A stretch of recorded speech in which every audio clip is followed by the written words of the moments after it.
Peace be upon you.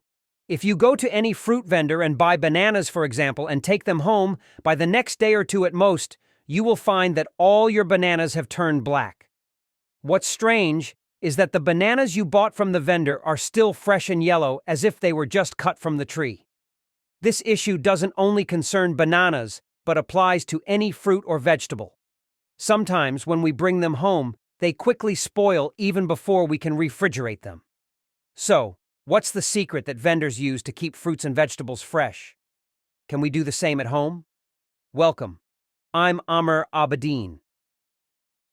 Before we dive in, if you're new to the channel, don't forget to subscribe and hit the bell icon to get our videos as soon as they're released. Understanding why fruits and vegetables spoil is crucial. One of the most important factors is ethylene gas. Most fruits and some vegetables produce ethylene gas at different stages of ripening, starting from when they are still green until they fully ripen. When green fruits release ethylene, it triggers enzymes that break down cell walls, making the fruit softer. This process also reduces starch and increases sugar content, transforming the fruit into a ripe and sweet one. The issue arises when vendors don't stop at this stage. Instead, they continue to harvest in large quantities. As long as the vendor is in business, the fruit continues to ripen more and more. Consequently, the outer skin becomes wrinkled and he can't protect it. And this makes the fruit spoil. Of course, not all fruits are the same. Some are involved in insulin production. These fruits produce ethylene in very large quantities, known as climacteric fruits, such as apples, watermelons, peaches, kiwis, and of course, bananas. What distinguishes this group is that their ethylene levels increase before reaching the ripening stage, which allows them to ripen even after being harvested because ethylene gas helps them ripen. As for the second type of fruit, non-climacteric fruits, they produce ethylene in small quantities, meaning once they are harvested, their growth stages almost stop. Their only problem is when they are exposed to any external ethylene. Then they will ripen normally. These fruits include pineapples, grapes, and citrus fruits.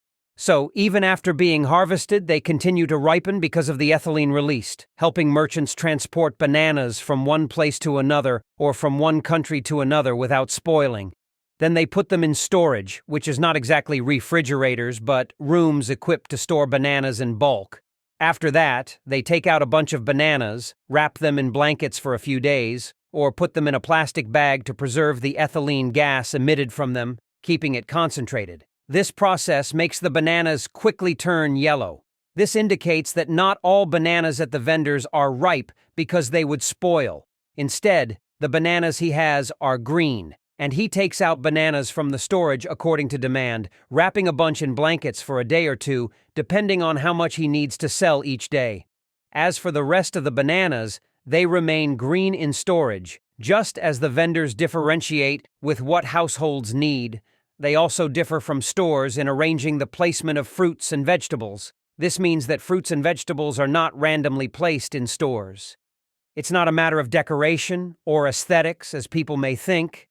Everything is placed in its specific spot for a reason because some items can be placed together, while others cannot based on their ethylene emissions. For example, apples cannot be placed next to mangoes and tomatoes cannot be placed next to lemons. Tomatoes and apples produce ethylene in large quantities, and if anything ethylene sensitive is placed next to them, it will spoil quickly. Bananas are even more complicated because they produce ethylene in large quantities and are also ethylene sensitive.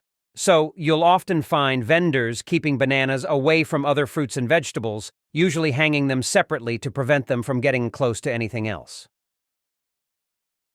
An important observation is that when climacteric fruits are damaged or bruised on their outer skin, their ethylene production rate increases exponentially.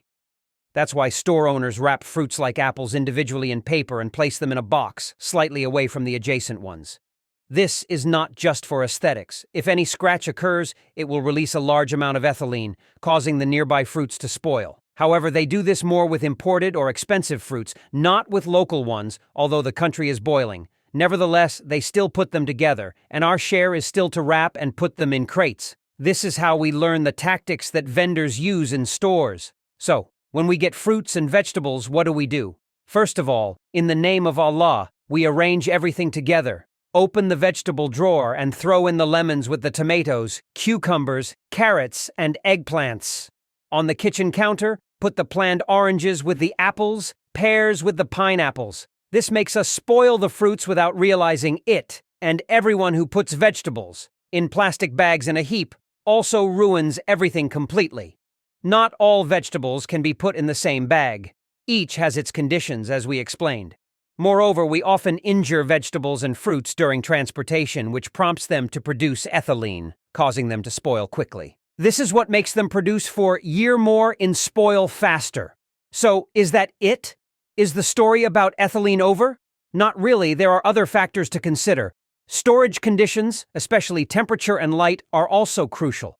Some vegetables need to be kept cool to preserve them, while others remain fresh for a long time at room temperature. If they get cold, they spoil. That's why you'll find vegetable stores using fans strategically, knowing which vegetables need them and which ones don't. For example, onions, potatoes, and watermelons should not be refrigerated. Instead, they can be stored outside the refrigerator for months, even up to a year, in a dry, dark place away from sunlight. Cucumbers, for example, dabble in the fridge, but if you put them outside the fridge, in a dry place, and put a cloth or kitchen towel under them, they'll last longer. The same goes for carrots. So, not every vegetable we get goes straight into the fridge. We'll sort them out first. It's worth mentioning that large supermarkets or hypermarkets have different methods for preserving fruits initially.